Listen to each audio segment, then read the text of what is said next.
Hello, and welcome to the Hello You Show, where we talk about big dreams and taking real action. Through transformative stories, a bit of neuroscience, and real conversations, this show is here to help you explore creating your next level life with authenticity and passion. I'm Jessica Rice, a design techie and former engineering leader turned vision evolution coach on a mission to help other women rise up and lead a life of purpose. So get cozy and say hello again to the real you.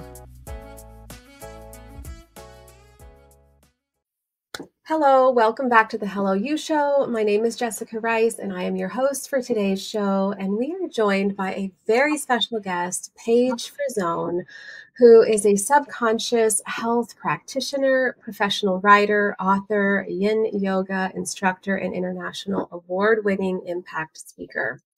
She is the founder and owner of her integrative practice, Inner Realm Wellness, LLC, where she guides men and women to find and shift the emotional roots of physical pain using over 14 different modalities from Eastern and Western medicine combined. So, Paige, thank you so much for coming on. Welcome to the show. I'm so happy to have you here. Thank you. Thank you so much. I appreciate the bio. It's always wild to hear yourself being introduced, but I'm excited for our conversation today. Me too. I know you have so many amazing things that you bring, and I'm just excited to dive in. First, I'd love to know, just where are you joining us from today? Yeah, I'm here from Colorado. I've been here about 10 years. I'm originally from the Midwest, but I moved here for the sunshine. So I'm finding tons of environmental medicine in this region right now. Beautiful. It's such a lovely state. And there's so many amazing modalities that are coming out of Colorado right now. I know. I feel like I live in this healing hub, and funny enough, I work remotely, but everyone locally is really on board with what I offer too. So finding cool hybrid ways to connect with folks. I love that. I would just go to a trip in Colorado just to go and experience that myself. It's so beautiful there. I know, it is. Well, I would love to know if you could share with us just a little bit about, your story. I know that you have this incredible story and journey that took you to where you are today. And if you wouldn't mind just sharing a bit with us, I'd love it. Yeah. So my story is a little bit of just one of various traumas, and it's so pertinent to my why, because I had chronic night terrors starting age 1 to 7, where I would be subject to these psychic invasions every single night without fail, wake up screaming bloody murder, and have no recollection consciously of it the next day. So my life very early on was split in 2 categories, my waking state and my dream state. Those were 2 different experiences of light and dark, severe contrast. And I was put in therapy really young, beginning 1st grade, to try and figure out what was going on, and entered some hospitalizations to get some testing done to figure out why I wasn't able to sleep and why I'd have these, very dark experiences that I had no language for. And as a very shy, introverted kid, I only knew what I knew. And I was formulated with these imprints of fear of the dark, fear of my mind, fear of people, fear of myself, and not really having a ton of concrete answers.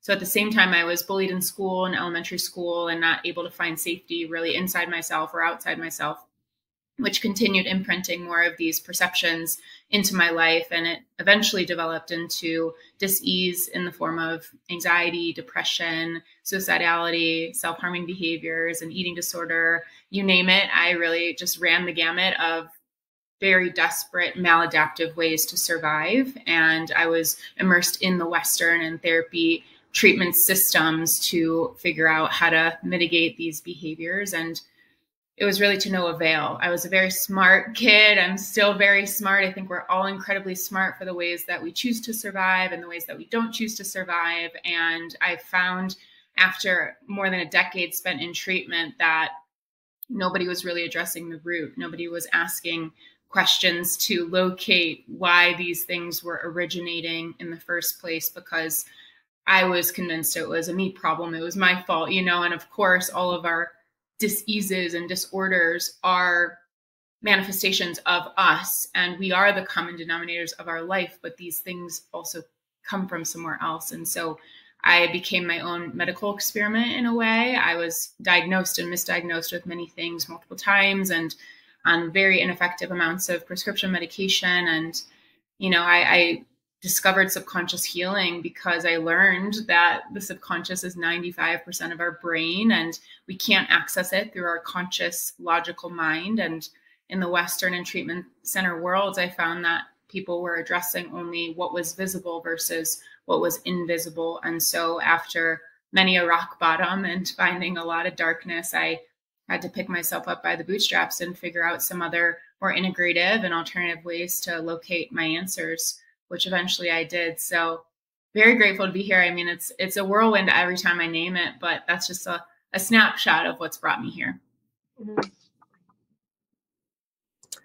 Well, thank you so much for sharing this, such a vulnerable story. And also, I think it's one that so many of us probably share and don't talk about, and don't even as we age, I think we don't even dive deep into that because we just kind of keep moving forward. And so it sounds like it was incredibly severe, but also incredibly relatable. At what point do you feel like things started to shift for you, where you were able to start coming out of the other side and really even wanting to help other individuals? Yeah, it's a great question. I mean, I fell in love with therapy really early on because I was inserted into that world so early. And while I've found firsthand a lot of limitations of the talk therapy system, right, because that only addresses the conscious 5% of the brain, I also had life-changing mentors throughout my life, and therapists and coaches and teachers and people that really saw my gifts. And so I knew early on that I wanted to not be the one on the couch. I didn't want to be the client. I wanted to be the one that was co-creating and facilitating and holding space. And I think that actually kept me stuck for a really long time because I knew that I wanted to help so desperately, but I was, so visibly in my own way. And so that created a little bit more contrast. But I think we all have these sensitivities. Otherwise, we wouldn't have such maladaptive mechanisms. Like, there's such brilliance in the ways that we cope and in the masks that we develop and the ways that we are kind of forced to adopt or adapt to, less than ideal circumstances. So I had many turning points in my life spiritually. I have had many awakenings. I was always a very spiritual kid because I had these hypersensitivities to lower level vibrations and, some things that I wouldn't wish for anyone else to see. But yeah, I think I was just coupling what I was learning in therapy and learning in treatment, right? Like, we would be introduced to acupuncture, be introduced to art therapy. We were introduced to certain mental tactics like mindfulness and meditation and cognitive behavioral therapy and acceptance and commitment therapy. Like, I loved the learning part of that. In a way, it was like I truly was a student of life. I was a student of treatment because we learned skills to titrate and understand why the mind was operating in black and white. And, that to me just made all the sense in the world. However, it wasn't enough for me to shift those dominant behaviors. And so I was in school for English literature and creative writing, as well as contemplative psychology, where I studied botanical medicine and integrative healing methods and energy and all different types of Eastern, Western implementations like herbs and homeopathy and naturopathy. And I just really found a way through a whole lot of trial and error to understand how these worlds can work together more comprehensively so that we can sustain our own healing. So I think it was a whole lot of roundabout type of detouring, as life is, right? And I call myself like a revolving door patient because I had to learn a lot of things multiple times in order to shift. But once I started adopting the subconscious work that I now offer others into my own life during my certification and during my intensive study, doing this specific technique, I started seeing my recovery shift in a sustainable way. And I started achieving something that I never thought I could achieve before. And so that was when I felt, quote unquote, good enough, right? Like stable enough to start aiding other people in their own healing. Well, it's fascinating to me, all of the various modalities that you started to explore. And I always love talking with people when they start explaining, like, that they went into all these different paths. I know I've explored and dabbled with, essential oils and herbs and studied five-phase theory. Not a lot, just a little bit. I wouldn't consider myself an expert by any means. But I just think it's fascinating because sometimes we don't, on the surface and level, I think a lot of us just assume that we're all kind of the same. But there's all these underweavings of different modalities that heal us that are not a part of Western medicine as well. And I know that you have worked on that on a deeper level. Could you explain a little bit more too about epigenetics and how you merge the subconscious mind and the work that you do and how those come together for us? Yeah, absolutely. So, gosh, epigenetics is a whole world in itself. And it's funny, I have a tendency to say that it's part of quote unquote modern medicine movement, but it even saying that is silly to me because this is something that has always existed, that will forever exist. It's just now newly becoming more well known in mainstream science and mainstream health and wellness protocol. So the semantics, because I'm a writer, of epigenetics just means above genes. And what that means is, we've been kind of taught and conditioned to believe that if our ancestors or our, elders have experienced cancer or autoimmune disease or MS or some type of catastrophic life-threatening illness, we are destined to have the same genetic composition and therefore carry forth the same diseases. And that's not actually true. Epigenetics understands that we can shift our own genetic compositions, both for our present generation, past generations, and future generations. And we can shift timelines and we can shift pathology and we can shift inheritances, right? It's true that we all have intergenerational trauma that is carried through bloodlines and through energetics and through all these different avenues of, just conception and the way that we grow into self, but we're not destined to suffer. We're not here to be victim to what came before. And often what complicates this is that if you are of the camp of believing that what came before is, the predecessor of what's coming, your physiology starts reinforcing that belief system. And so it's really tricky because I don't believe anymore, right, that conditioning is true because it's been proven otherwise. And when you understand cells and cellular therapy and cellular healing and the way that cells hold emotions or energy in motion, when you process those root emotions or those root patterns or those root inheritances, the memory itself starts to shift and become something else. And so it's so powerful because not only do we heal what's come before, but we heal our present life, we heal, future generations. We can almost co-create or inform what's to come in a really powerful way. And so it is the new wave of healing, you could call it, because more and more people are waking up to this remembrance, is what I say. We're waking up to this remembering that this has always been the way. And some people get scared when they learn it because they're like, well, if that's the case, why am I still having this, mirror of my great grandfather's whatever, or why am I still having this struggle? And there's a lot of accountability that has to be taken in that. And there's a lot of work to be done in that.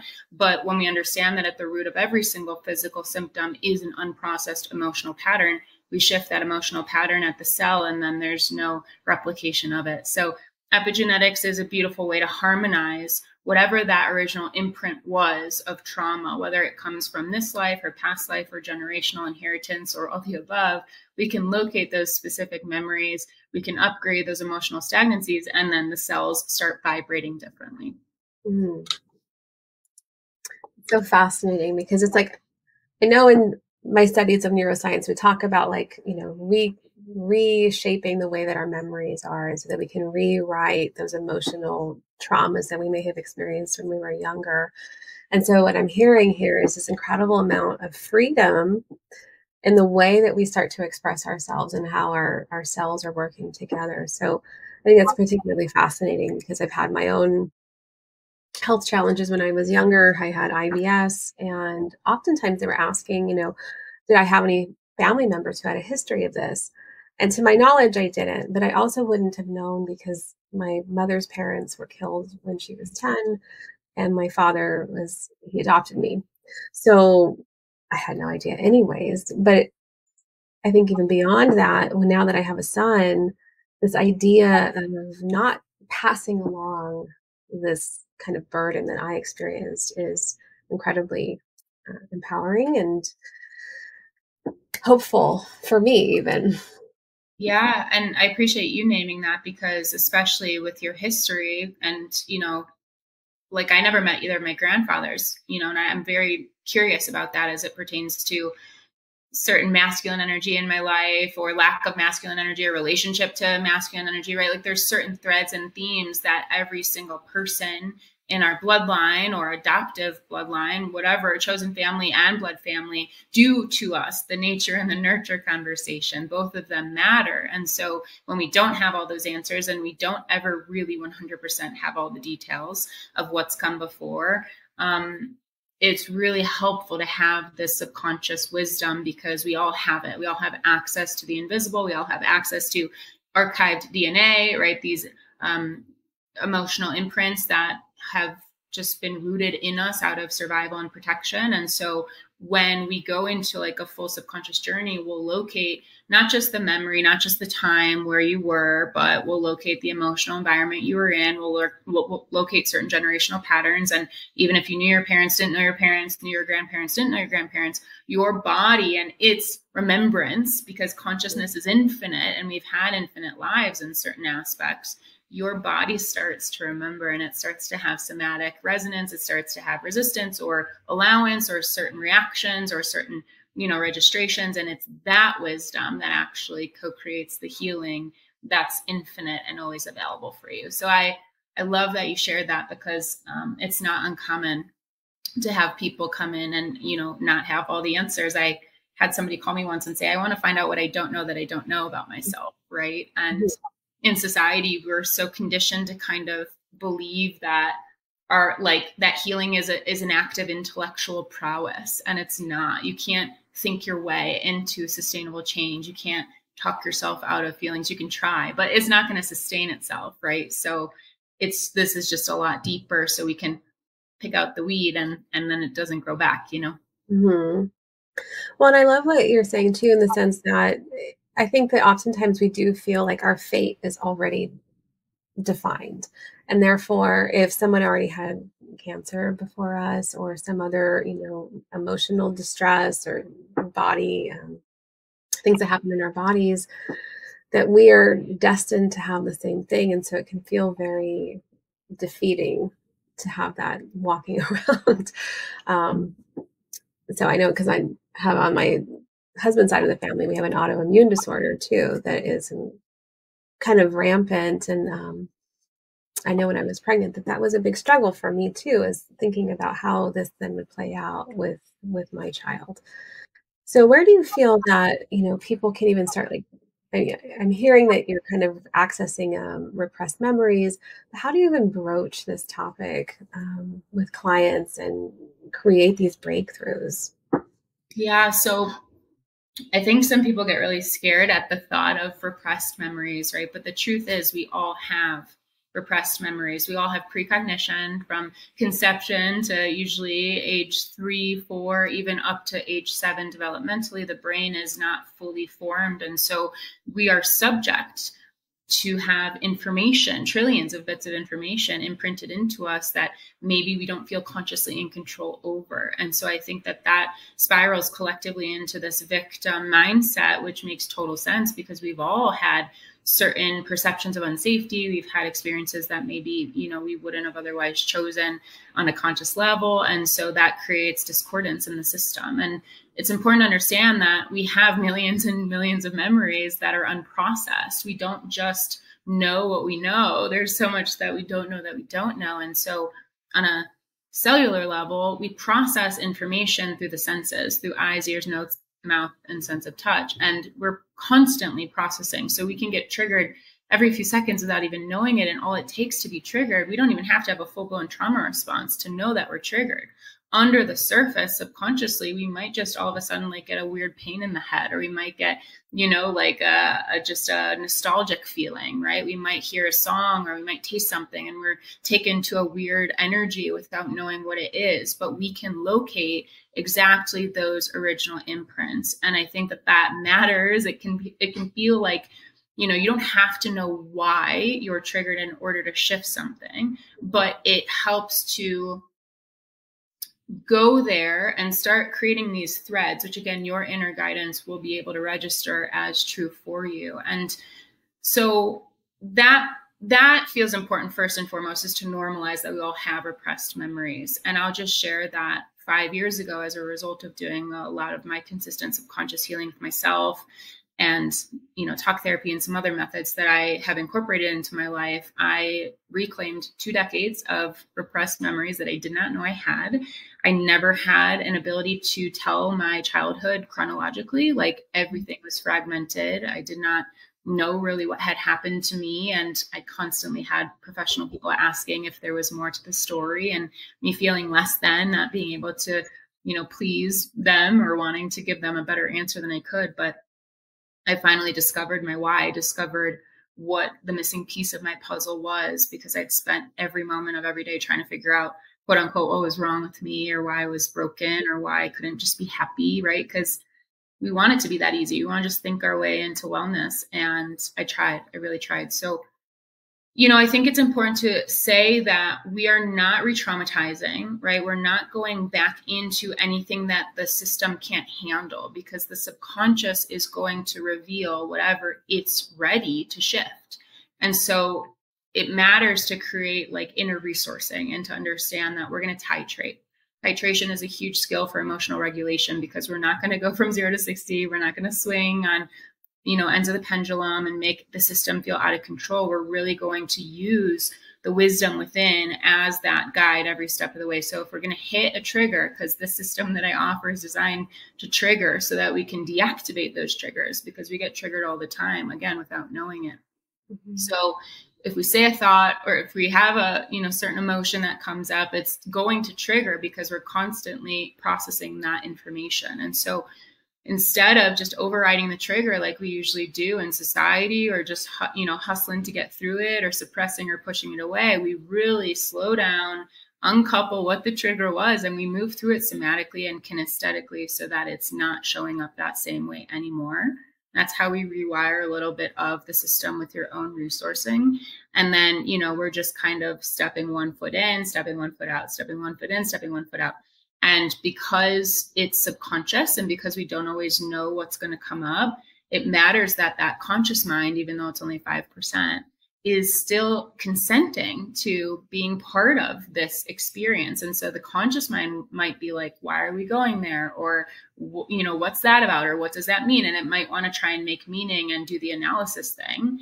And so we work to honor that part too. So the long and the short of it is that it's very nuanced. It's very complex. It depends on the person, but it's most important to know that we are co-creating with the subconscious. We're not letting anything take over. That's not innately your wisdom. And we're really just helping you befriend your inner parts, and whatever those parts are at any given moment that might be speaking. We're working to like organize and kind of resituate everyone and everything so that there's optimal harmony achieved. Mm. So when I'm working with like a somatic level, oftentimes we're talking about things that, there's a certain feeling of stress, or where the root might be that things are coming up in their body, tension and things of that nature, which can then trigger, other types of responses, things that come up from childhood, and I normally don't like go there because we're having a corporate conversation.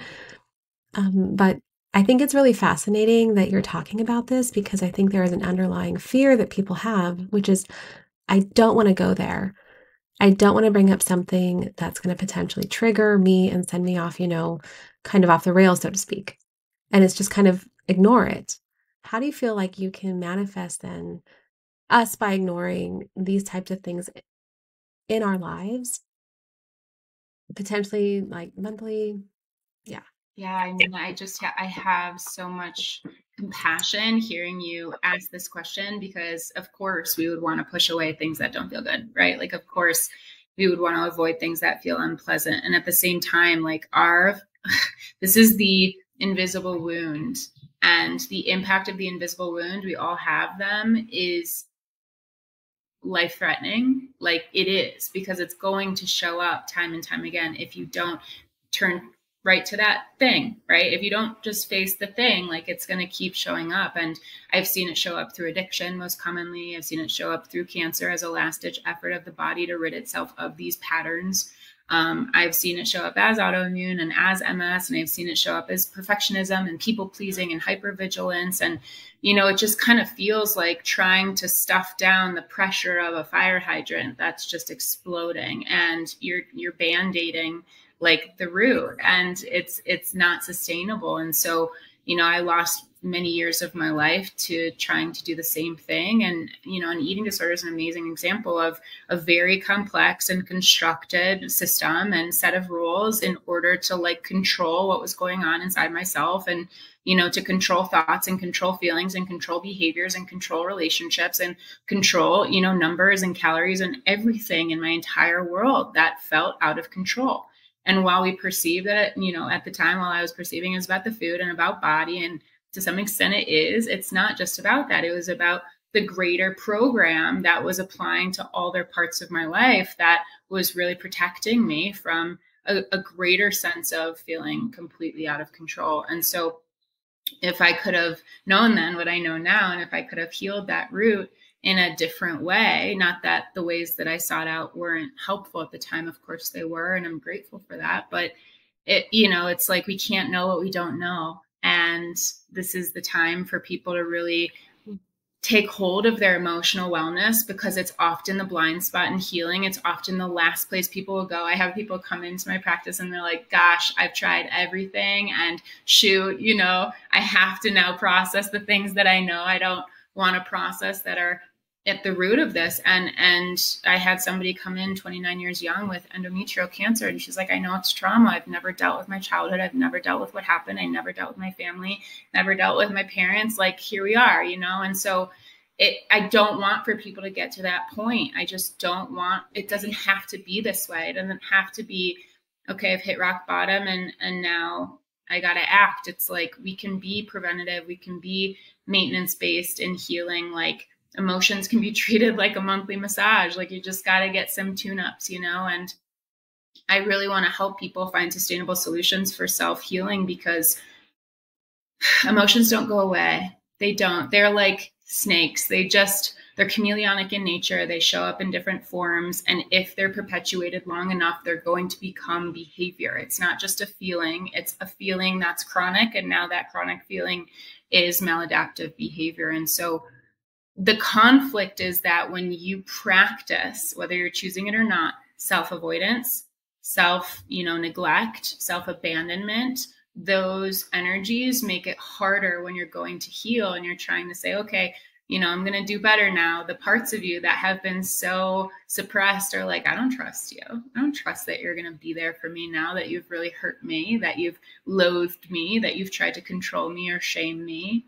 Right? Like, these young parts of us, all parts that show up that we're like, I'm not going there, are young parts, right? They're all parts that are coming from a past version of us that haven't been fully processed. So if you say, no, I don't want to deal with you anger, I don't want to deal with you frustration, that's inconvenient.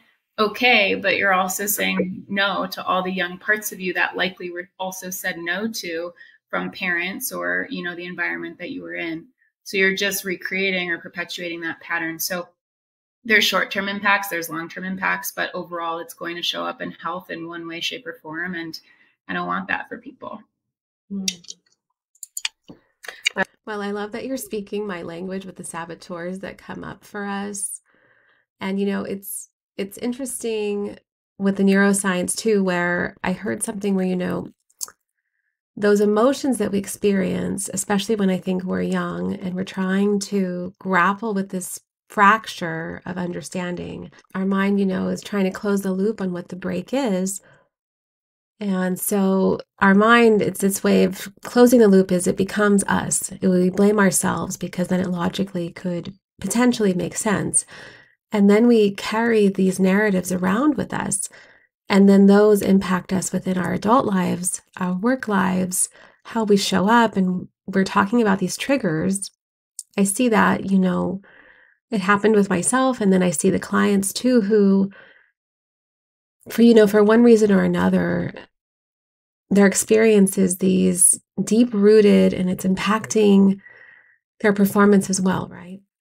Right. I mean, and it's so wild because I like to say that we're all just young kids walking around. Like we are. We're just like these wounded adults that have never fully healed the inner child. And we always have that available to us. And it's just work that we don't want to do. I, for one, I'm here for it. Like, this is why I'm here, is to do that work. And I'm really an emotions enthusiast because I know the wisdom that emotions hold. They have codes that take us straight to what we need to heal. And so you can go to the doctor, you can go to the psych, you can go to the nutritionist, you can go to the therapist, you can go all the way around the system if you want to, like I did, but you don't have to. And that's kind of the programming, is to be at wit's end. And I think that often when we reach out for other before we reach out to self and our own wisdom, it is a muscle we have to work. So it makes sense that it's not familiar to turn inward first. Like, no blame there. It's totally sensible to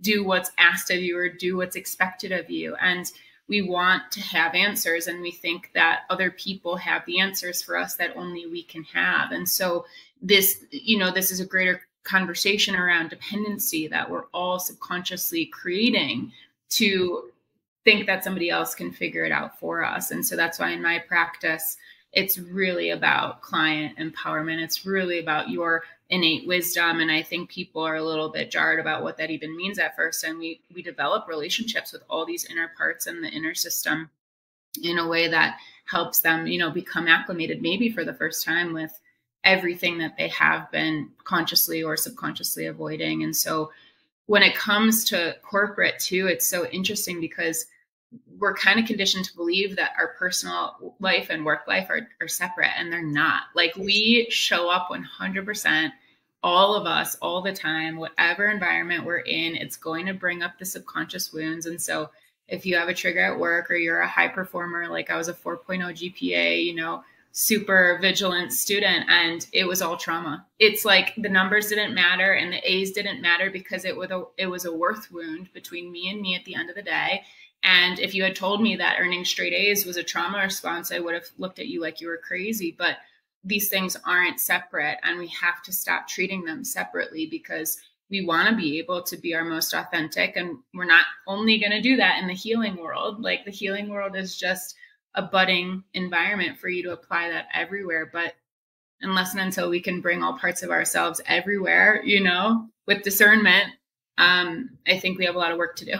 Mm-hmm. Mm-hmm. Like, I appreciate you bringing that up on this. We really just can't be two separate people. Like, we can't divide ourselves like a cell. We are one, and that's how we show up. So that's an excellent point, I think, that, we can all take away in terms of kind of looking at those ugly parts too, because I don't think we can really make the change without taking action. And it takes the action required to face our feelings. So then we can go ahead. So how is it that people can work more with you? I have a ton of free content and free resources on my social medias, which my tag is right below. It's at Inner Realm Wellness on Facebook and Instagram. You can always DM me and say hey, or let me know a takeaway from our chat today. And then I have a lot of information on my website through articles and podcasts, and also just a little bit more about me and the work that I offer in our sessions together, what to expect. So that would be innerrealmwellness.life. And so either of those channels, LinkedIn to Facebook, Instagram, LinkedIn, and website, those are all great ways. And then if there's anything that's come up today, because I know that we can be talking about triggering content too, you can always shoot me an email at paige@innerrealmwellness.life. We'll definitely make sure to put all of that into the show notes. And I know you had a book just come out as well that you were a part of for Women Thrive. inspiring true stories and overcoming. So, can you tell us a little bit about the book and where you can find it? Absolutely. So this was a beautiful project that I co-authored with amazing women around the world and all different walks of life. We created a masterpiece of art, really, is what it is. It's just every author wrote a chapter of their life. Like we always said, our chapter is our book because it's just a snapshot of all the things that really help understand our why in life and in business. And so mine was so deeply personal. It was kind of like a debut of my truth coming out into the world in a new way. And it was the story specifically of the reclamation of 2 decades of memories that I didn't know that I was withholding from myself. And so it was an immersive journey, kind of in a vignette form, because I'm a writer. It was my first love was writing. And so this is a beautiful way to bridge the writing and healing work together. But I say that I tell my story in retrospect because my life was so fragmented that this was a way of zooming in and zooming out and putting some non-chronological pieces together in a chronological way. And so for those that are curious about me, my personal, professional, or firsthand life experience, my academic experience, it's all there. And you can find that at womenthrivesummit.com/book, womenthrivesummit.com/book. And that's all there for you. Well, I look forward to reading it. I know there's some amazing women who are involved with that, and I look forward to kind of immersing myself in all the different stories. So, what would you share for those you know who are like looking to maybe kind of touch into this a little bit more and maybe having uncertainties like that? Any messages that you might share with them? Absolutely. Yeah, I think that everything that's unknown in life is scary at first, but fear and resistance really are more detrimental than, taking those bite-sized action steps. And so I always have like a 20-minute free discovery call for folks that are feeling it out. They're like, hey, I've tried this, I tried therapy, it doesn't work, it's not getting me where I want to go. Love to hear what you're focused on, what you're committed to changing. And I really do walk you through a very, comprehensive system to get you back to you in a way that feels good. And, I really just want to leave folks with the remembrance that you are brilliant. Like whatever it is that you struggle with, whatever it is that you hate about yourself, that you push away, there's wisdom there, and the next best version of you lives in that part. And so it's in the befriending of that part that allows for that greater version of you to emerge. And so trust that wisdom, trust that intuition that says, I think it could be different, or I'm tired of feeling sick and tired, right? Like whatever it is that's in you that's wanting something better, there's a reason for that. The reason is that you're designed to heal. You're designed for equilibrium. You're designed for homeostasis. The body is designed to heal no matter what. So if you have resistance to that statement, it's a factual statement. And so that's where we begin. And I just would say there's infinite ways to heal. There's not just one way. So take comfort in knowing that you're one thought away from a new reality, and we can get there together. Mm. That's so beautiful and such a powerful message. I think it's just wonderful closure to this conversation. I so greatly appreciate it and love our conversation. Thank you for coming on the show and sharing with us your story. Thank you. It's been so awesome. Well, if you would like to get in touch with Paige, please look into all of the information that she has out there. There's a wealth of information on her website. I saw all of the various articles and podcasts that you've been a part of as well. So definitely go check her out. And thank you so much for joining us today. Please stay tuned, or please stay tuned till next week when we have another amazing episode coming out. Thank you for tuning in to the Hello You Show. It's been a pleasure to have you with us on this journey today. If you found value in our conversation and want to support the show, please take a moment to like, follow, and subscribe so you never miss an episode. We'd also deeply appreciate it if you could leave us a review. Your feedback not only helps us grow, but also enables others seeking inspiration and authenticity to discover our community. Until next time, keep embracing your story with purpose.